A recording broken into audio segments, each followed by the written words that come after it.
오늘 하나님께서 부족한 종을 통하여서 들려주시는 복되신 말씀의 중심 성경 구절은 시편 103편 22절입니다.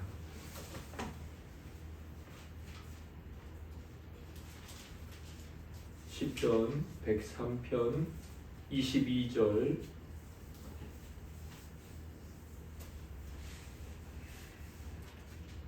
복되신 하나님의 말씀을 같이 읽고 이 말씀을 새기고 또 이 말씀을 한 주간 잘 살아내도록 하겠습니다. 함께 읽고 마지막에 아멘 하겠습니다. 여호와의 지으심을 받고 그가 다스리시는 모든 곳에 있는 너희여, 여호와를 송축하라. 내 영혼아, 여호와를 송축하라. 아멘. 말씀의 은혜를 하나님께 간구하며 제가 대표로 기도드리겠습니다. 거룩하시고 은혜로우신 삼위일체의 하나님이시여, 지금 저의 기도를 듣고 계시는 거룩하신 하나님이시여, 저희들은 숫자가 좁고 물질도 연약하고 이 세상에 결코 알려지지 않은 무명한 교회입니다.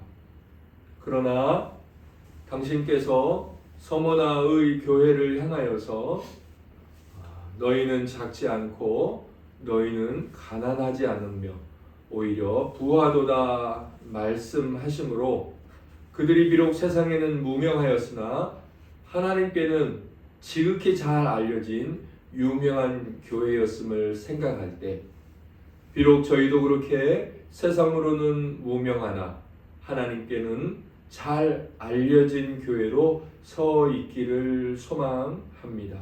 그리고 이 교회에 속한 한 성도 한 성도가 세상적으로는 육신적으로는 세상에 무명할 수밖에 없는 그저 한 시민이요, 그저 한 사람에 불과하나 우리 하나님께는 그리스도의 피로 사심받은 참으로 유명한 자로서, 참 유명한 자로, 더욱 하나님께서 익히 알아주시는 자로 잘 세워질 수 있도록 오늘 당신의 말씀의 은혜를 저희들에게 아주 풍성하게 허락하여 주시옵소서. 하나님, 메마른 초목에 단비를 내려주셔서 그것들이 번성하고 자라고 열매를 맺으라 하셨는데, 그 명령을 들은 저 들판의 초목도 순복하여 잘 자라고 있는데, 하나님, 더욱 하나님을 닮은 저희들은 주인께서 자라라고 말씀하시니 더욱 잘 자라고 열매를 맺어야 하지 않겠습니까? 주여, 이 특권이자 이 자라남의 의무인 이 성도의 성숙과 성장이 저희들 안에서 잘 이루어질 수 있도록 은혜 내려 주시옵소서. 우리를 구원하신 예수님 이름으로 감사하며 기도드립니다. 아멘. 당신의 지혜와 권능과 선하심을 알고 모든 찬송과 영광을 당신께만 올리기 위한 목적으로 하나님께서 만유를 창조하셨다. 하나님께서 만유를 창조하신 목적이 무엇이냐? 이런 목적과 이유가 있다라고 제가 하이델베르크 요리문답 26문의 세 번째 강론의 제목을 정했습니다.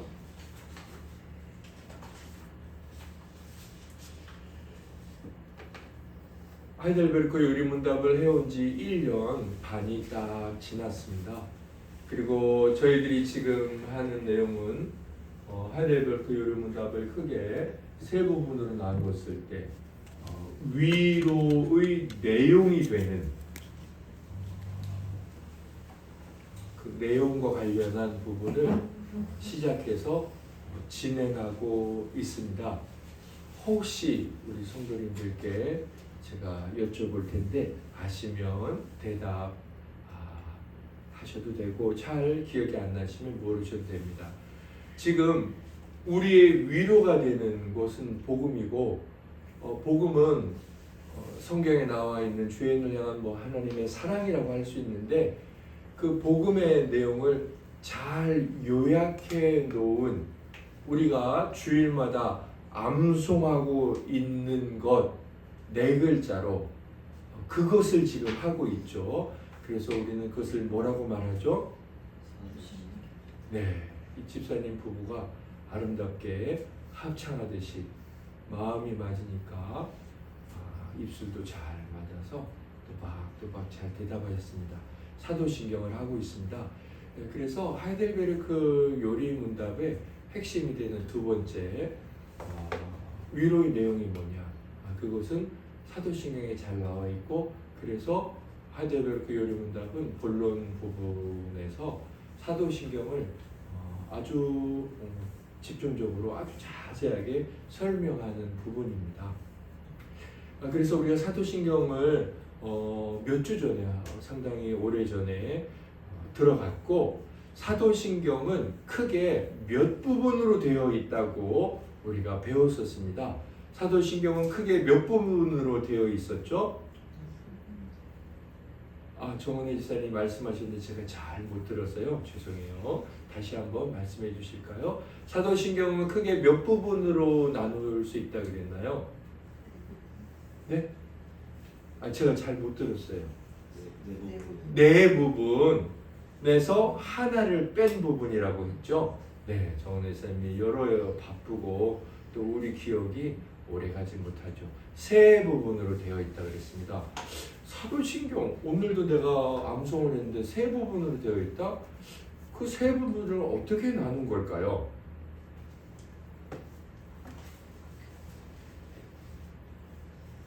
우리 신규 성도님 괜찮아요? 웅얼웅얼 안 해도 되고 틀려도 괜찮으니까 대답을 하면 무엇이든지 그게 맞는 겁니다.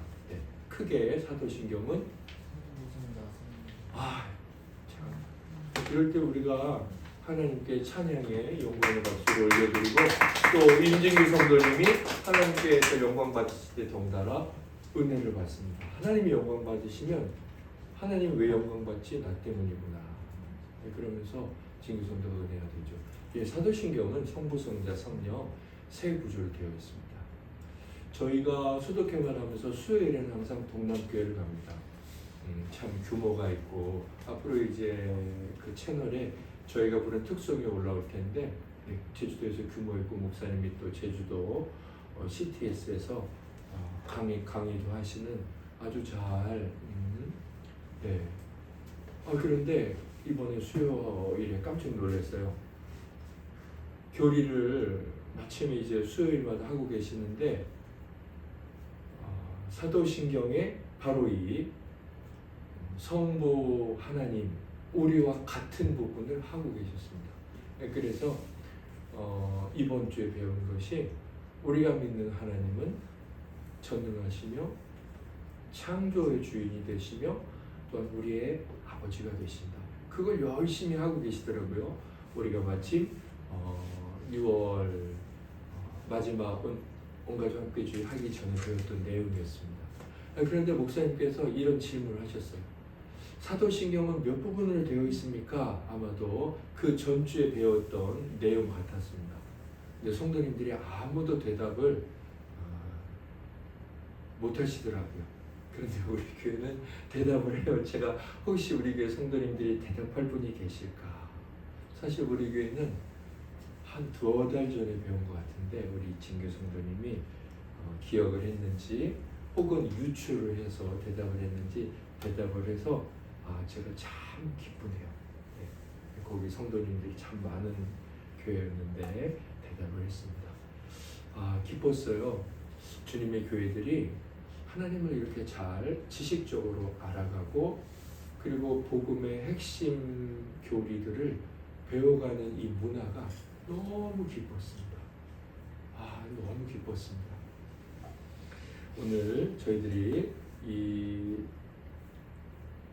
사도신경의 첫 번째 조목에 관한 내용을 이번 주에 계속 배워가죠. 3번째 시간인데 먼저 26문을 제가 질문을 읽고 형제 자매님들께서 답을 읽도록 하시겠습니다. 26문 질문. 전능하신 아버지 하나님 천지의 창조주를 내가 믿사오며 라고 말할 때 그대는 무엇을 믿습니까? 예수 그리스도의 영원하신 아버지께서 하늘과 땅과 그 가운데 있는 모든 것들을 물로부터 지으셨고 또한 그의 영원한 작정과 섭리로 그것들을 지키시고 다스리시는 것을 믿으며 그가 그의 아들 그리스도로 말미암아 나의 하나님과 나의 아버지가 되심을 믿으며 그가 몸과 영혼에 필요한 모든 것들로 내게 채워주실 것을 믿어 심지 않으며 이 눈물의 골짜기를 지나는 동안 내가 또한 악을 보내신다고 할지라도 그가 그것을 나의 손으로 갚으실 것임을 믿으니 이는 그가 전능하신 하나님이시므로 그 일을 하실 수 있으며 또한 신실하신 아버지이시므로 기꺼이 그리하시기 때문이다. 아멘. 26문의 질문에 나오는 전능하신 아버지 하나님 천지의 창조주를 내가 믿사오며 이것은 사도신경의 첫 번째 조문입니다. 우리가 이제 이 사도신경의 조문들을 하나씩 자세히 살펴보는 과정이 하이델베르크의 본론에 해당되는 내용입니다. 오늘은 세상의 창조와 관련한 내용인데요. 이 첫 번째 조문 중에서 창조주를 믿는다라는 이 천지의 창조주와 관련한 내용입니다. 저희가 이 첫 번째 하나님께서 과연 세상을 창조하셨는가 이걸 살펴봤죠. 그리고 오늘은 그는 세상을 어떻게 창조하셨는가와 세 번째 그는 무엇 때문에 그러니까 무슨 이유로 또는 무슨 목적으로 세상을 창조하셨는가 이 두 번째 세 번째 창조와 관련한 주제를 살펴보겠습니다. 먼저 두 번째 주제 하나님께서는 세상을 어떻게 창조하셨는가입니다. 여기서 어떻게는 도구도 어떻게죠? 어떻게 뭐로 잘라서 가위로 잘라서 칼로 잘라서 도구도 어떻게라고 질문을 하는데요. 도구가 아니고요. 의미입니다. 그러니까 하나님의 이 창조에는 어떤 의미들이 있느냐예요. 어떤 의미들 혹은 어떤 성향들, 어떤 경향들이 있느냐 이제 그 어떻게를 묻는 겁니다. 첫 번째는요. 먼저 요한복음 1장 3절을 읽어보겠습니다. 요한복음 1장 3절 같이 읽겠습니다. 만물이 그로 말미암아 지은 바 되었으니 지은 것이 하나도 그가 없이는 된 것이 없느니라. 아멘. 여기 그로 말미암아라고 되어 있는데 요한복음 1장 3절에 나오는 그는 누구실까요? 네? 성부 하나님일 것 같지만 죄송해요. 이것은 제가 1절부터 2절까지를 안 적어놔서 그런데 우리 한번 이명수 집사님께서 요한복음 1장 1절, 2절부터 3절까지 읽어보시면 차 그렇구나. 그래서 우리가 이제 문맥에 따라서 읽는 게 중요한데 죄송해요. 제가 양이 너무 많아질 것 같아서 1절과 2절은 뺐는데 임 집사님이 이걸 틀릴 리가 없습니다. 1절부터 3절까지 우리 다 같이 읽어보고 임용 집사님이 다시 3절의 글을 말씀해 주실게요. 우리 다 같이 읽겠습니다. 태초에 말씀이 계시니라. 이 말씀이 하나님과 함께 계셨으니 이 말씀은 곧 하나님이시니라. 그가 태초에 하나님과 함께 계셨고 만물이 그로 말미암아 지은 바 되었으니 지은 것이 하나도 그가 없이는 된 것이 없느니라. 아멘. 자, 우리 1절에 3절에 나오는 1장 3절에 나오는 그는 누구실까요? 네, 성자 하나님이십니다. 일단 이 창조와 관련해 성자의 일하심이 있어요. 자, 그런데 그것만이 아니고 창세기 1장 2절 말씀만 읽어보겠습니다. 시작. 땅이 혼돈하고 공허하며 흑암이 깊음 위에 있고 하나님의 영은 수면 위에 운행하시니라. 아멘. 자, 여기서 대답하지 말고요. 욥기 33장 4절을 읽고 대답을 같이 해보겠습니다. 창세기 1장 2절과 욥기 33장 4절은 연관이 되어 있습니다. 같은 의미일 수 있습니다. 시작. 하나님의 영이 나를 지으셨고 전능자의 기운이 나를 살리시느니라. 아멘. 창세기 1장 2절과 욥기 33장 4절을 보면 창조와 관련해 삼위일체 하나님 중 어떤 분에 관해서 말씀하고 있습니까? 네, 아주 잘 대답하셨습니다. 성령 하나님에 관해서 말씀하고 있습니다. 우리가 성경을 볼 때요, 이 성경의 내용을 전체적으로 봤을 때 우리는 하나님께서 세상을 어떻게 창조하셨는지 첫 번째 이렇게 말씀할 수 있습니다. 성부 하나님은 누구와 누구를 통해 세상을 창조하셨다라고 말할 수 있을까요? 성자와 성령을 통해 세상을 창조하셨습니다. 예, 하나님이 세상을 창조하셨다라고 말하면 맞습니다. 만약에 3위로 말한다면 우리는 이렇게 말해야 됩니다. 성부 하나님이 세상을 창조하셨다라고만 말해서는 안 됩니다. 성부 하나님께서 성자와 성령을 통해 세상을 창조하셨다입니다. 물론 성부, 성자, 성령은 세상을 창조하셨다 이렇게 말해도 틀리진 않습니다. 왜냐하면 성자가 창조하셨다고 말하고 있고 성령이 창조하셨다고 말하고 있습니다. 그럼에도 이렇게 말하는 게 정확합니다. 성부 하나님이 성자와 성령을 통해 창조하셨다. 물론 그분들의 능력에 차별을 두는 것은 아닙니다. 그분들의 그 독특한 그 위격의 그분들의 일하심, 그것을 구별하는 것뿐입니다.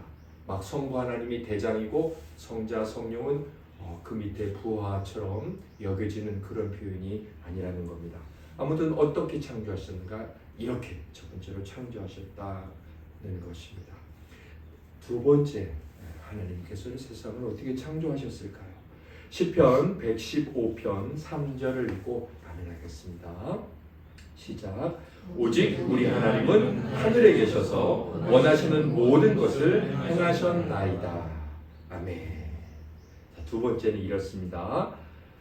하나님께서는 어떠한 강압이 전혀 없으신 가운데 창조하셔야죠. 이거 만드세요. 저거 만드세요. 혹은 이게 좋겠다. 이게 좋으니 하나님은 이렇게 하세요. 그런 강압이 전혀 없으신 가운데 지극히 어떤 상태일까요? 강압이 없으니까 두 글자? 네, 자유로운 상태에서 세상을 창조하셨습니다. 그 의무도 없으신 거예요. 뭐 하나님이 세상을 창조하시고 사람을 이렇게 만드셔야 된다. 의무가 전혀 없습니다. 하나님 자신의 영원하고 불변하며 지극히 자유로운 뜻의 작정의 결과 이외에는 세상을 창조하셔야 할 그 어떠한 필연성도 없었습니다. 그러니까 밑에 보면 필연성 인터넷 사전을 찾아서 제가 좀 각주로 달아놨는데요. 필연성이란 뭐냐면 어떠한 일이나 현상이 반드시 그렇게 일어날 수밖에 없는 성질. 그러니까 우연의 반대겠죠. 우연성의 반대. 반드시 그렇게 해야만 돼요. 네. 예. 그 필연성이 없었습니다. 이게 이제 하나님께서 세상을 창조하신 그 어떤 창조냐에 관한 두 번째 의미입니다. 세 번째는 무엇일까요? 시편 33편 6절 같이 읽고 아멘 하겠습니다. 시작. 여호와의 말씀으로 하늘이 지음이 되었으며 그 만상을 그의 입기운으로 이루었도다. 9절. 그가 말씀하심에 이루어졌으며 명령하심에 견고히 섰도다. 아멘. 한번 우리 세 번째 하나님의 창조는 어떤 성격이 있는지 우리 성도님들께서 한번 대답해 보시기 바랍니다. 오늘 이명수 집사님께서 혼자 대답을 다 하고 잘하고 계신데요. 우리 성도님들 한번 제가 읽어보겠습니다. 하나님께서는 그 어떠한 수고나 노력 없이 단 한 번의 땡땡, 단 한 번의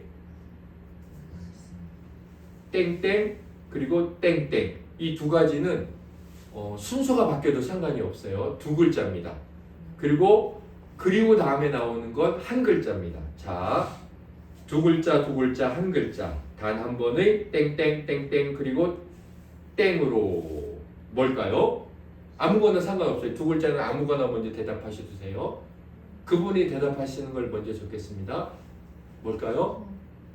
아까 대답이 나왔었는데 명령. 네, 명령. 저도 명령을 먼저 적긴 했습니다. 단 한 번의 명령. 그리고 네, 누가 대답하셨네요?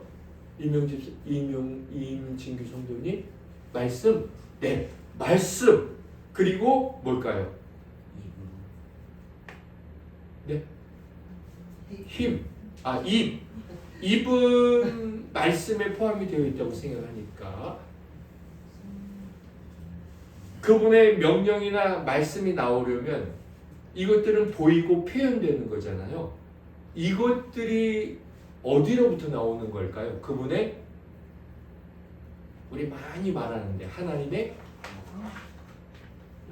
영.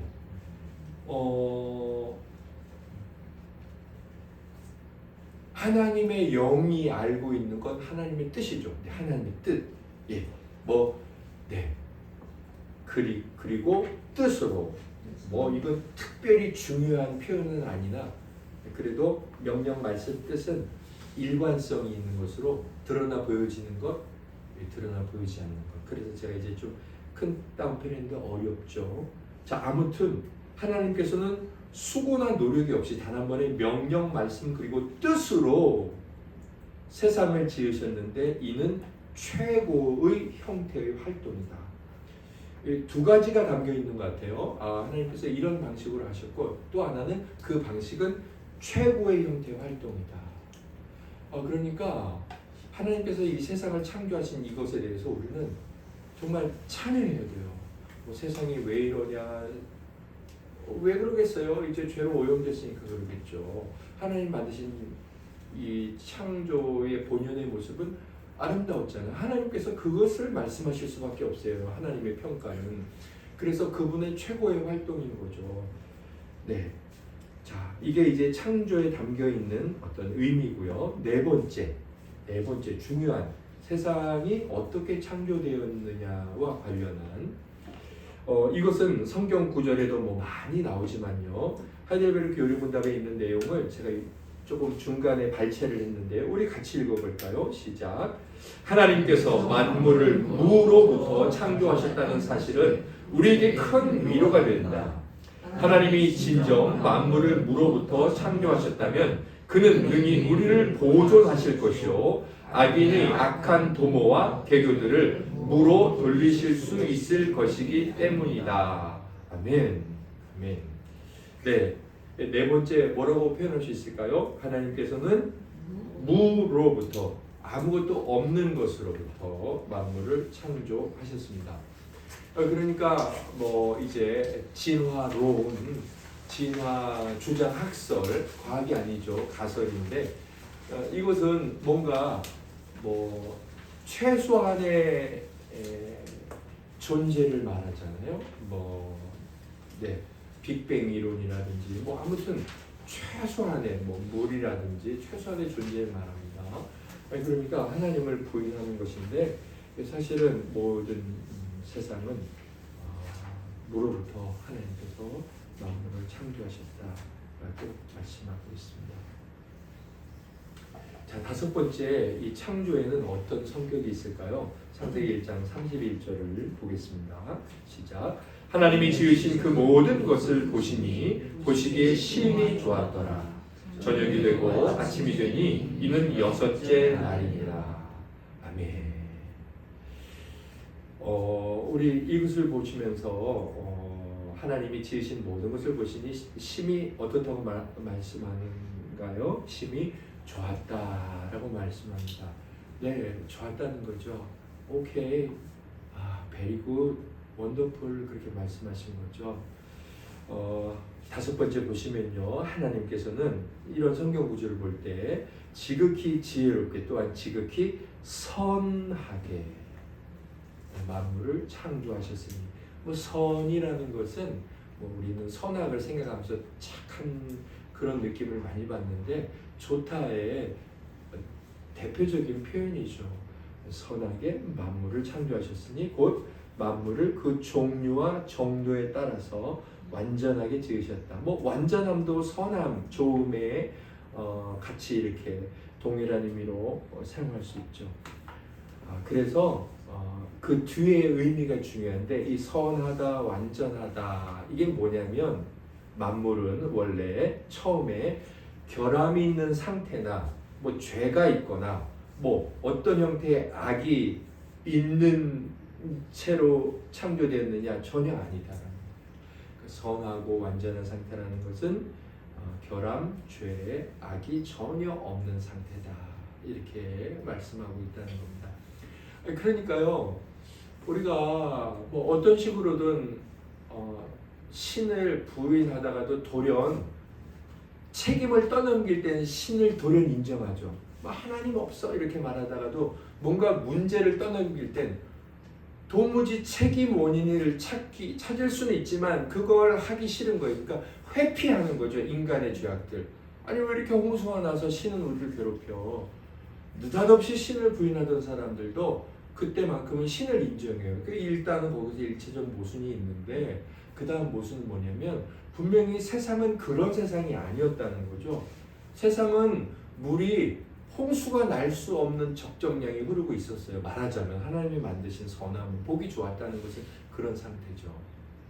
그러면 그런 부조화가 일어난 그 원인을 따져봐야 되는데 하나님은 아니시라는 거예요. 처음에 만드는 모습이 그게 아니었으니까. 결국 우리의 죄죠. 네, 그래서 우리는 이제 우리가 보고 있는 어떤 세상의 이 천지 만물의 부조화나 어떤 모순이나 굉장한 이 결핍이나 혹은 이 우리를 괴롭히는 여러 가지 이제 지진이나 이런 문제들에 대해서 한마디 말하는 것이나 그것들에 대한 안타까움을 표현할 때조차도 하나님의 이름을 망령되이 일컬으면 안 되고 우리 자신을 겸손히 인정하며 고백할 줄 아는 게 신앙인의 모습입니다. 여섯 번째로 이 하나님의 창조는 어떤 의미와 성격이 있을까요? 창세기 2장 2절을 읽겠습니다. 시작. 하나님이 그가 하시던 일을 일곱째 날에 마치시니 그가 하시던 모든 일을 그치고 일곱째 날에 안식하시니라. 아멘. 창세기 2장 2절에는 분명히 숫자가 두 번이나 명확하게 일곱째, 일곱 이렇게 말하고 있습니다. 예, 우리가 이것을 통해 알 수 있는 것은요, 하나님께서는 세상을 창조하시되 갑자기 한순간에 하시지 않고 엿새 동안에 하셨다. 그리고 일곱째 날은 안식하셨습니다.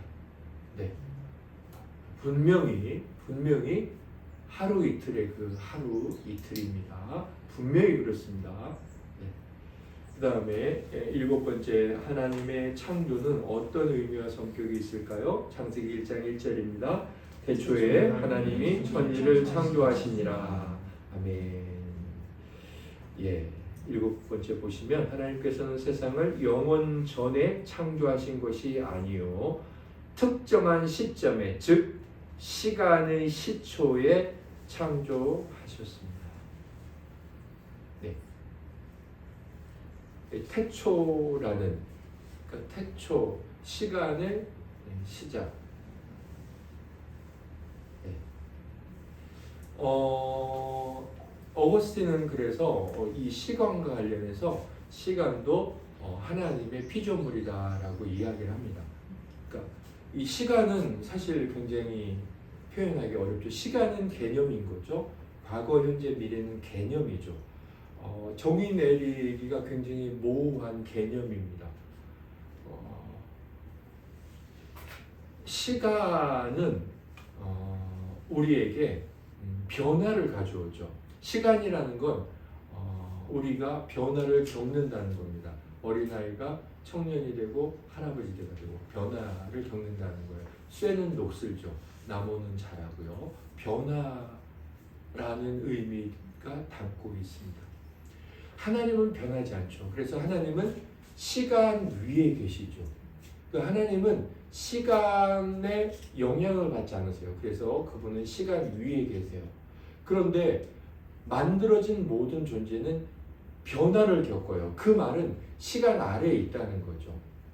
그래서 만물은 이 시간과 함께 만들어진 거예요. 시간도 하나님께서 창조하신 것이죠. 그러면 우리가 부활의 영광의 몸이 되었을 때 영원하신 하나님과 함께 살 때는 어떻게 될까요? 우리도 시간 위에 있게 되죠. 시간의 지배를 받지 않죠. 영원토록 영광의 몸으로 죽지도 않고 눈물도 없고, 눈물이 있다는 건 여러 가지 의미로 말할 수 있지만 시간과 관련돼서도 이렇게 말할 수 있어요.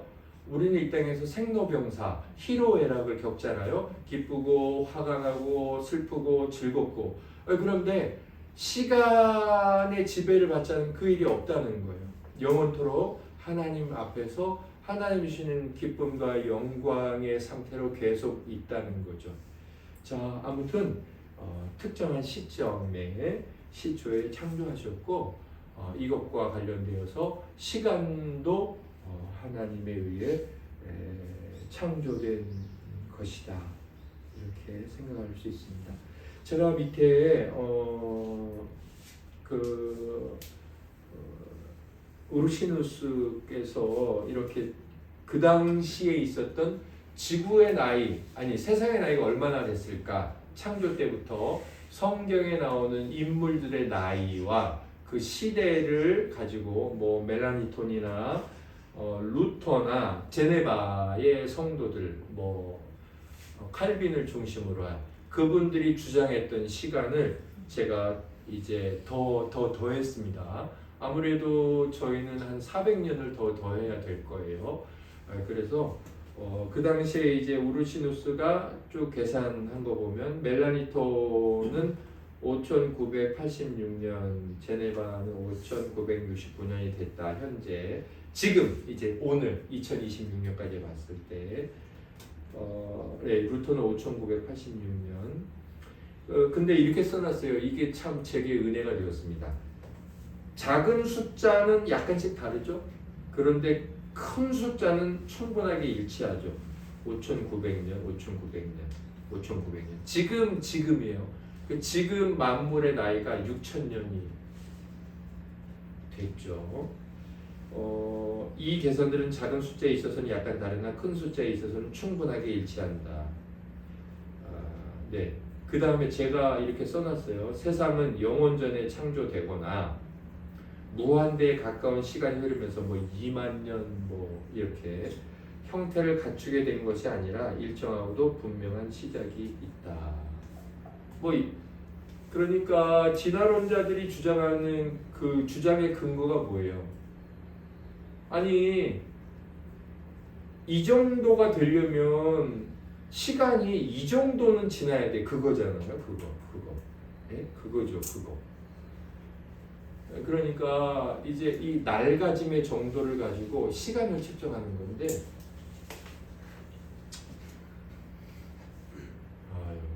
좀 너무 단순하죠. 아니 아예 처음부터 말하자면 2만 년 낡은 산을 1초 만에 만들 수도 있잖아요. 예를 들자면 조금 하나님을 이제 부인하고 하나님을 배제한 상태에서 생각을 하다 보니까 그럴 수밖에 없는 것 같아요. 좀 너무 안타깝죠. 그리고 교만하고 악하고요. 단순히 안타까운 정도가 아니죠. 자, 그렇다면 하나님은 무슨 목적으로 세상을 창조하셨을까요? 어떻게 보면 이제 이 창조와 관련한 첫 번째 주제, 두 번째 주제, 정말 하나님 창조하셨나? 하나님의 창조 성격은 어떤 것인가? 이 두 가지가 이 세 번째로 이제 귀결이 돼요. 그리고 이제 이 25분이 끝나는데요. 참 중요한 내용이죠. 우리가 많이 알아도 이 목적을 모른다면, 또 목적에 밖에 살아가지 않는다면 무슨 의미가 있을까 싶습니다. 하나님께서는 무슨 목적으로 세상을 창조하셨을까요? 하나님의 창조 사실을 믿는 자와 그 창조의 성격을 아는 자들은 어떻게 살아야 할까요? 우리 잠언 16장 4절, 그리고 오늘 시편 103편 22절, 오늘 이제 중심 구절인데요. 두 절을 모두 읽고 마지막에 아멘하겠습니다. 시작. 여호와께서 온갖 것을 그 쓰임에 적당하게 지으셨나니 악인도 악한 날에 적당하게 하셨느니라. 여호와의 지으심을 받고 그가 다스리시는 모든 곳에 있는 너희여, 여호와를 송축하라. 내 영혼아 여호와를 송축하라. 아멘. 할렐루야. 먼저 잠언 16장 4절 말씀은 하나님이 만드신 모든 것엔 목적이 있다는 겁니다. 그 용도가 있다는 거예요. 뭐라고 말합니까? 하나님께서 지으셨다. 어떻게? 쓰임에 적당하게 지으셨어요. 예, 다 이유가 있다는 겁니다. 심지어 악인도 쓰임 받을 날이 있고 쓰일 이유가 있다는 겁니다. 네, 우리가 다 이해할 수 없고 뭐 때로는 알 수 없는 것이 있지만요. 일단은 이 잠언 16장 4절 말씀을 통해 창조의 목적이 있구나. 우린 그것을 인정해야 되고요. 시편 103편 22절 그 목적의 가장 중요한 첫 번째는 뭐냐? 1. 하나님께서 만물을 특히 천사들과 사람들은 이성적 피조물이에요. 이성을 가진 피조물들을 창조하신 가장 궁극적인 목적은 뭐예요? 하나님의 뭘까요? 우리 자주 하는 말 하나님의 제가 이 설교 요약지에 맨 윗줄 맨 앞에 맨 위에 항상 적어놓는 거 하나님의 영광을 위하여죠. 하나님의 영광과 찬송입니다. 그러니까 창세기를 읽으면서 우리 창세기 설교를 들을 때마다 어떤 하나님의 창조 역사를 고백할 때마다 하나님 참 이렇게 창조하시다니 이런 하나님을 향한 영광과 그 하나님을 높여드리는 고백과 선언과 찬양이 있어야 되죠. 이게 이제 하나님께서 세상을 만드신 이유와 목적이에요. 이게 없다면 우리는 그분이 만드신 이 세상에서 잘못 살아가고 있는 거죠. 자, 두 번째는 뭘까요? 시편 19편 1절인데요. 함께 읽겠습니다. 하늘이 하나님의 영광을 선포하고 궁창이 그의 손으로 하신 일을 나타내는도다. 아멘. 두 번째는요. 창조된 만물은 그러니까 우리 천사와 사람들 말고 그것들은 이성적 피조물들 천사와 사람들에게 신적인 지혜와 권능과 선하심을 알게 해줘요. 해, 달, 별, 일정한 질서와 조화 이 놀라운 세상 만물들은 우리들에게 와 놀라운 신이 있고 그 신은 정말 지혜롭고 능력이 있다. 그래서 우리에게 그 신을 찬송할 거리를 제공해 줍니다. 네. 그래서 사실 이 자연 만물을 보면서 아침에 일어나서 하나님을 찬양하는 거예요. 비록 찬송가를 펼치지 않았어도 성경을 펼치지 않았어도 그 창밖에 번쩍이고 있는 그 해를 바라보면서 어떻게 쟤는 배터리도 안 떨어지고 저럴 수가 있지. 그러면서 하나님을 찬양하는 거죠. 네. 뭐 나는 하나님을 찬송할 거리가 없어. 나는 실패했어. 이번에 넘어졌어. 나는 불쌍해. 그런데 우리가 그것 말고도 충분히 하나님께 감사 찬송할 거리들이 자연 만물에 있다는 겁니다. 예, 하나님께서 그런 목적으로 자연 만물을 창조하셨어요. 우리에게 찬양 가사를 주죠. 세 번째는 뭘까요? 어떤 목적이 있으셨을까요? 이사야 40장 26절 말씀을 읽겠습니다. 눈을 높이 들어 누가 이 모든 것을 창조하였나 보라. 주께서는 수요대로 만상을 이끌어내시고 그들의 모든 이름을 부르시나니 그의 권세가 크고 그의 능력이 강함으로 하나도 빠짐이 없느니라. 아멘. 이 말씀을 통해 보면요 어떤 목적이 있는지 알 수 있는데 하나님께서 세상을 창조하신 것은 그의 무엇으로 언제나 그것을 다스리고 창조하시고 보존하실까요? 그의 무엇으로? 두 글자 그의 섭리로. 자, 하나님께서 창조를 한 번에 딱 하시고 하나님이 팔짱을 끼시고 이제 잘 돌아가라. 오토매틱 시스템, 인공지능 시스템으로 다 작동해 놓으신 게 아니에요. 태양도 인공지능, 뭐 AI 시스템 그게 아니라는 거예요. 하나님께서 여전히 개입하시고 간섭하시죠. 그래서 하나님의 역사에는 뭐가 있다 그랬어요? 창조, 보존, 통치, 회복, 완성. 그러니까 하나님이 창조하시고 그만두신 게 아니라 나머지 모든 역사, 섭리라고 할 수 있는 이 모든 역사를 계속 하세요. 계속 하시면서 어떻게 하죠? 그분이 놀랍고 위대하신 분이라는 걸 우리의 삶에서 계속 드러내 보여주고 계시는 거예요. 그것을 계속 보여주시려고 하나님은 창조를 하셨어요. 그 창조만 하시고 끝나는 게 아니라 섭리라는 창조 사역도 하고 계시는 거예요.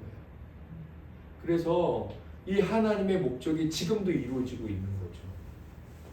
창조는 엿새 동안 이루어졌지만 그분의 창조하심의 역사는 계속되고 있고 그걸 우리들에게 계속 보여주고 계시는 거죠. 아담이 막 자기 옆에 자고 일어났더니 자기 옆에 웬 예쁜 아리따운 여자가 있는데 자기가 그렇게 고대하고 찾던 더 이상 아름다울 수 없는 여자가 딱 있었잖아요. 그러면 아담만 그 감동이 있느냐? 아니죠. 우리도 아침에 눈을 딱 떴는데 내 옆에 하나님이 짝지어 주신 아내가 자고 있고 그 아내가 그 처음에 만났을 때 그 아름다움의 외적인 모습은 없지만 이 아내가 내 옆에서 돕는 자로 하나님의 말씀을 이뤄가고 있잖아요. 그 하나님의 말씀을 이루는 거 아닙니까? 이루어가고 있잖아요. 밥 해주지, 빨래 해주지, 아내가 내 옆에서 잔소리 해주지, 예, 손이 많이 가잖아요. 그 일을 계속 하고 있으니 하나님의 말씀의 역사가 이루어지고 있음을 보면서 아담이 느꼈던 그 창조의 감사와 찬송과 영광을 우리도 경험하고 있는 거죠, 사실은. 하나님께서 그분의 섭리라는 창조 역사, 마지막 완성까지 이어지는 그분의 창조. 그래서 창세기의 창조라는 말보다 이사야의 창조라는 말이 더 많이 나오잖아요. 이 창조 역사를 계속 보여주시려고 그때 창조하신 거예요. 지금도 창조 역사를 보여주고 있고. 네 번째는 뭘까요? 에베소서 1장 5절 6절 읽겠습니다. 그 기쁘신 뜻대로 우리를 예정하사 예수 그리스도로 말미암아 자기 아들들이 되게 하셨으니 이는 그가 사랑하시는 자 안에서 우리에게 거저주시는 바 그의 은혜의 영광을 찬송하게 하려는 것이라. 아멘. 네, 하나님이 또 왜 창조하셨냐? 창조의 목적은 무엇이냐면 인류 중에서 하나님을 창조주로 알고 찬양할 영원한 인류 중에 이런 사람들 뭐라고 하면 좋을까요?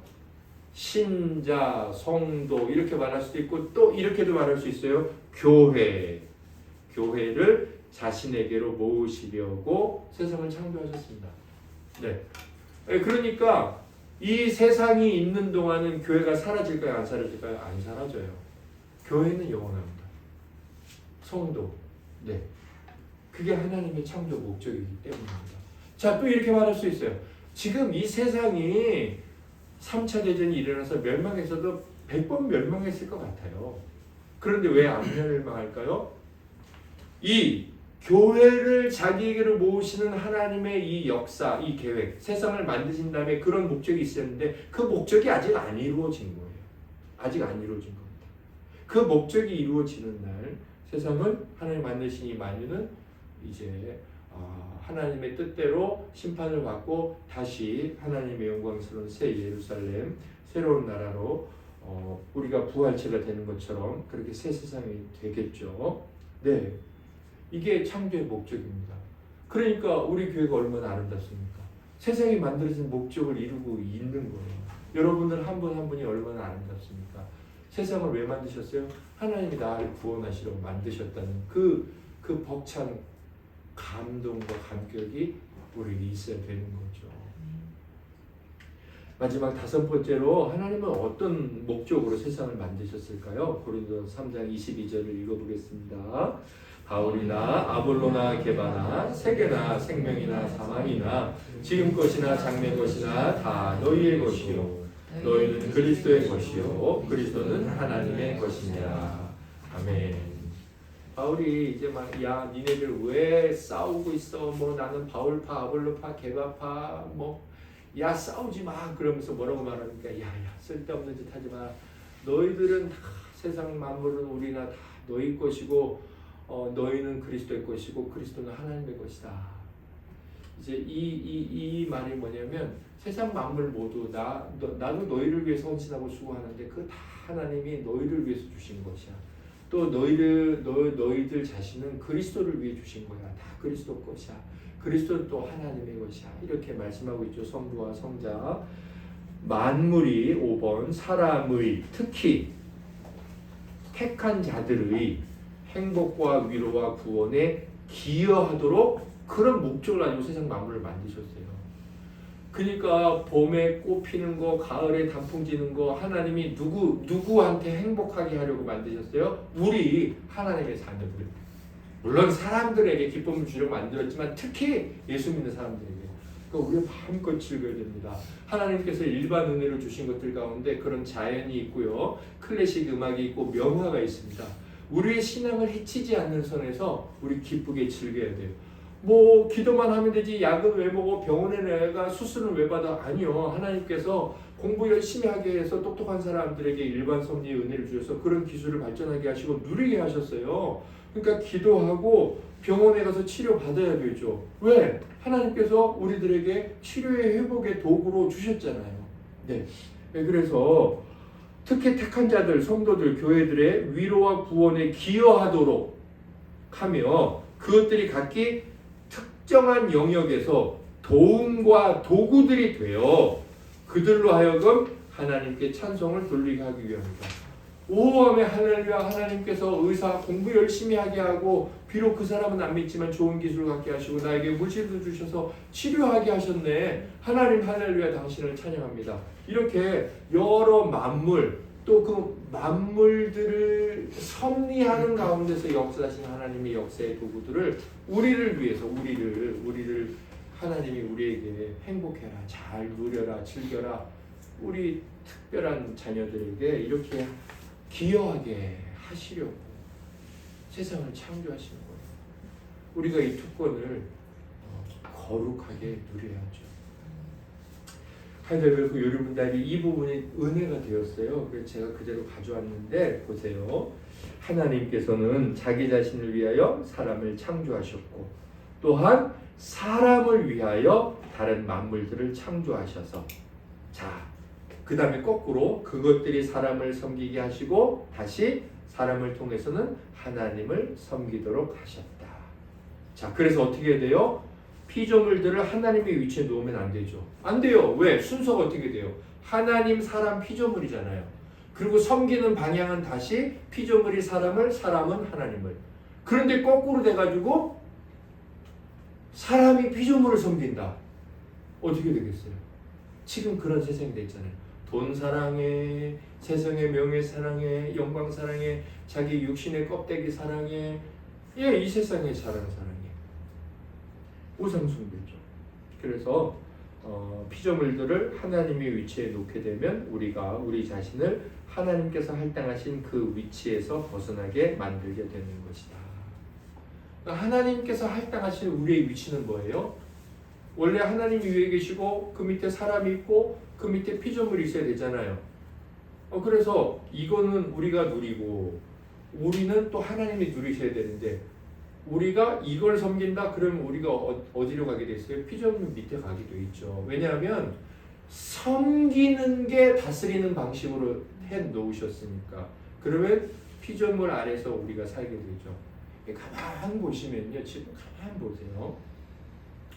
자기의 정욕 때문에 사람을 때리고 죽여요. 자기의 정욕 때문에 명예의 자리로 올라가려고 해요. 거기서 일어나는 모든 병폐가 있죠. 그리고 이 정욕의 여러 가지 보면 뭐 물질이라든지 명예라든지 뭐 여러 가지 것들이 있어요. 뭐 자연도 있고.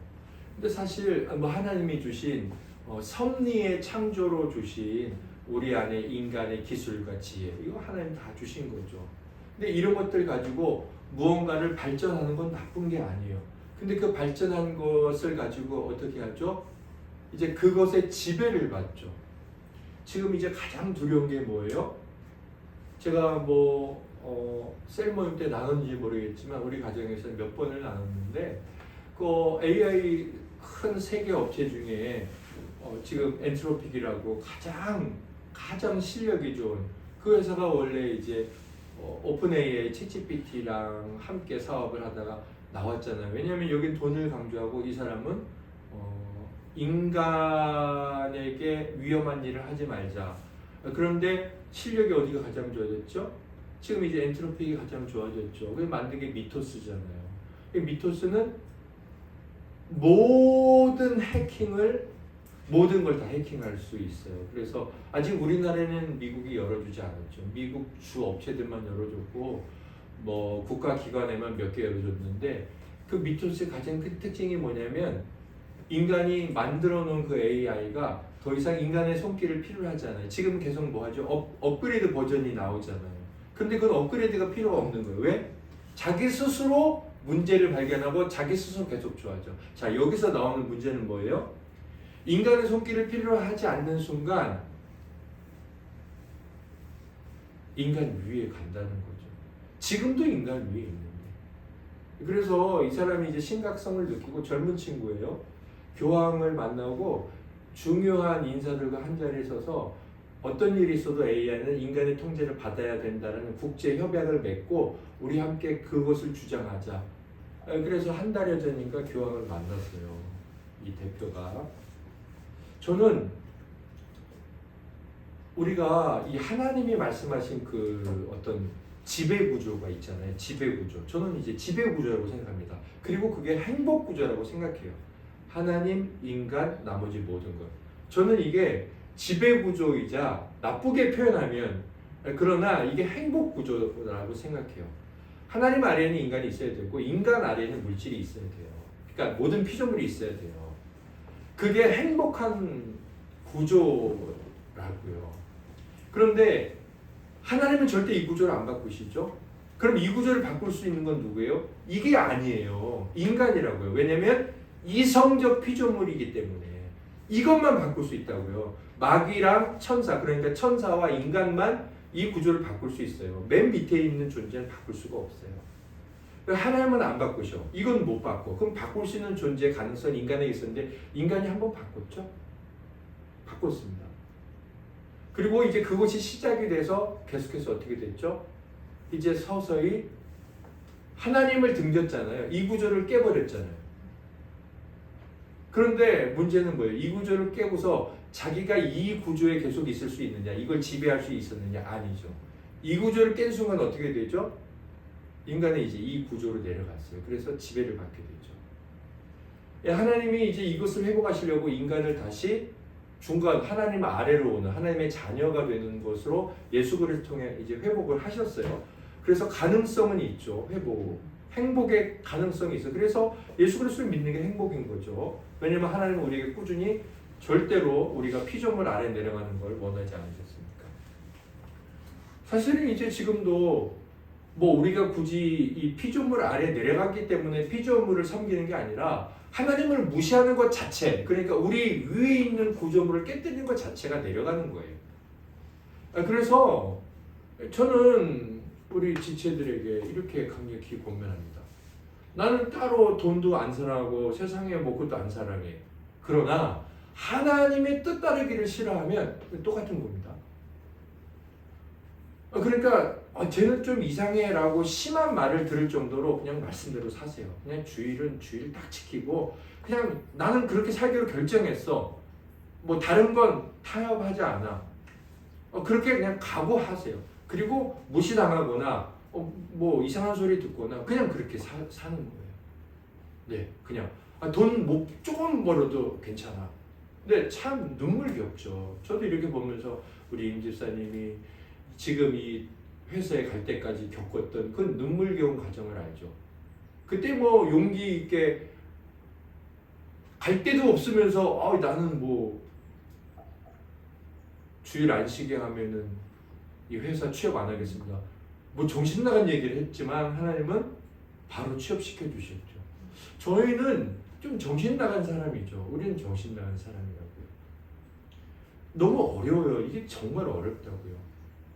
그러나 그것이 우리의 명예고 우리의 위대함이죠.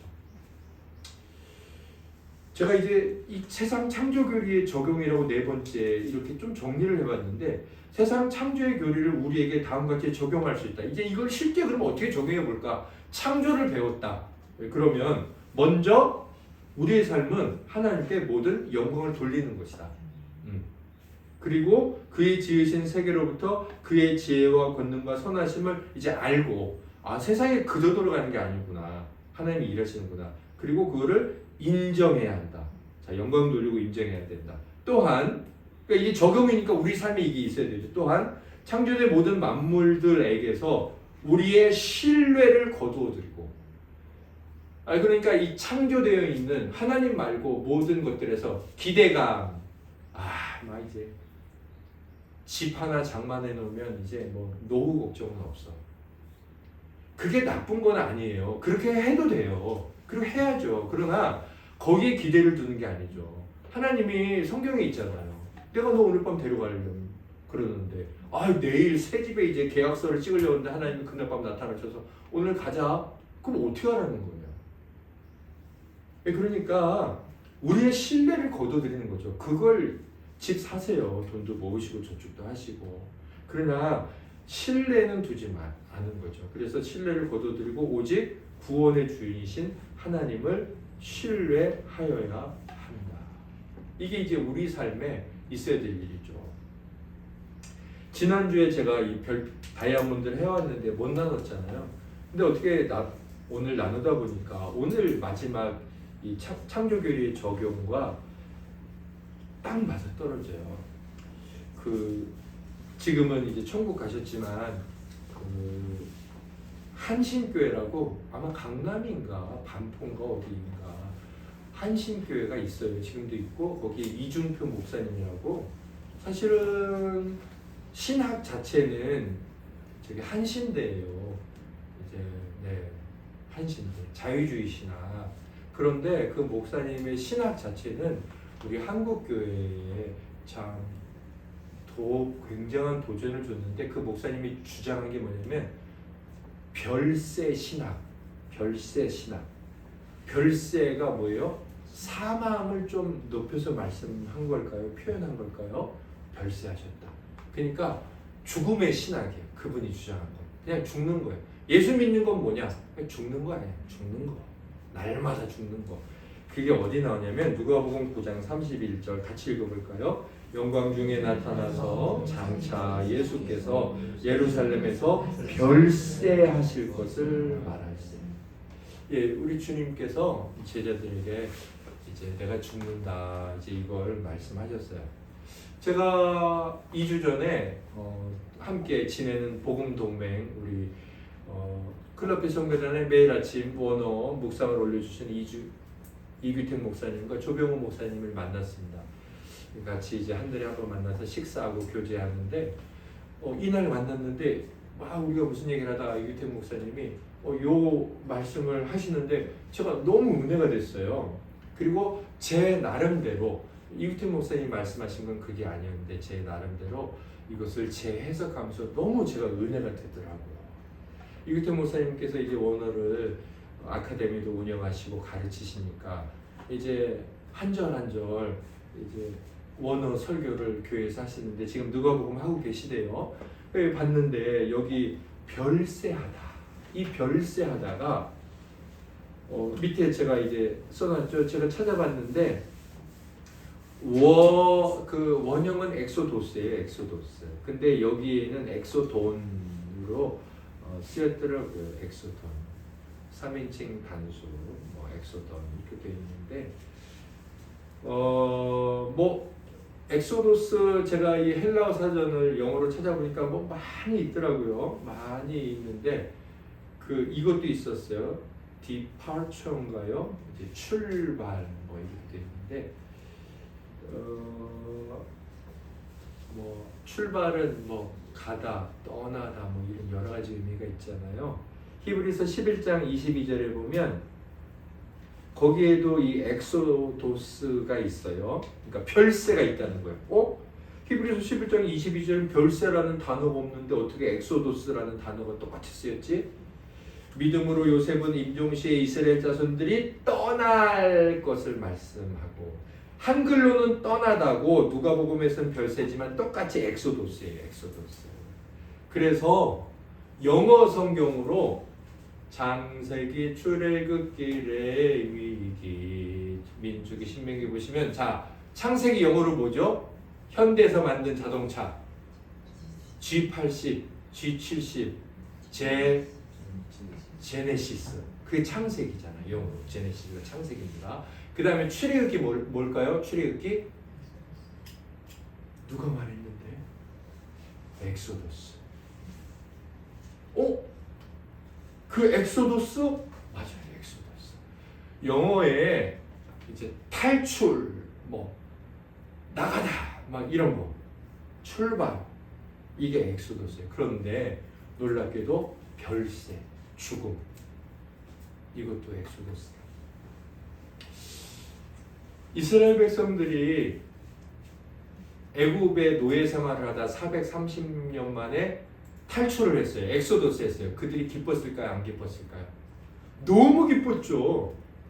너무 기뻤죠. 구속사의 의미로도 보면 그게 뭐냐면 예수 안 믿다가 이제 예수 믿게 된 거예요.